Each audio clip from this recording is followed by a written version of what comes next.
আজ তোমাদের সাথে শেয়ার করব রাস্তা থেকে কুড়িয়ে আনা বনকুলের রেসিপি। এই কুল কিন্তু খাওয়া যায় আর এই কুলগুলো বিক্রিও হয়। তো আমরা বাঁকুড়া গেছিলাম ঘুরতে, সেখান থেকেই এনেছি এই বনকুলগুলো। ওখানকার রাস্তার ধারে, ধারে নদীর পাশে এই গাছ ভর্তি। ওখানকার লোকেরা সেরকম একটা খায় না। এক কথায় বলতে গেলে এগুলোকে জংলি গাছ বলা যেতে পারে। কিন্তু এই ফল খাওয়া হয় এবং আমাদের কলকাতা শহরে বিক্রি হয়। সবার আগে বনকুলগুলোকে আমি ধুয়ে থেঁতো করে নিয়েছি। এবার কাঁচা লঙ্কা থেঁতো করলাম। ওখানে একটা পোড়া শুকনো লঙ্কা দিয়েছি। দিয়ে সেটাকেও লঙ্কার সাথে থেঁতো করে দিয়ে দিচ্ছি কিছুটা পাকা তেঁতুল।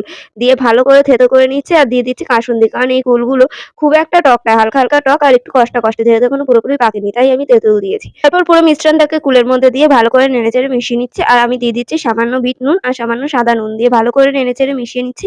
আর দিয়েছি সামান্য চিনি আর দিয়ে দিচ্ছি ভালো করে কাসুন্দি আর হাত দিয়ে ডলে, ডলে মাখতে হবে। হাত দিয়ে মাখলেই সবথেকে ভালো টেস্ট হয়। শীতের দিনে টক খাওয়ার মজাই আলাদা। যারা ট্রাই করেছো কখনো তারাই বুঝতে পারবে। এবার কুলগুলোর উপর থেকে ধনেপাতা ছড়িয়ে মাখিয়ে নিলেই তৈরি আমাদের বনকুল মাখা। দেখে তো আমার এখনো জিভে জল আসছে। এরপর কি মাখা রেসিপি নিয়ে আসবো কমেন্ট করে জানিয়ে আজকের মতো টাটা।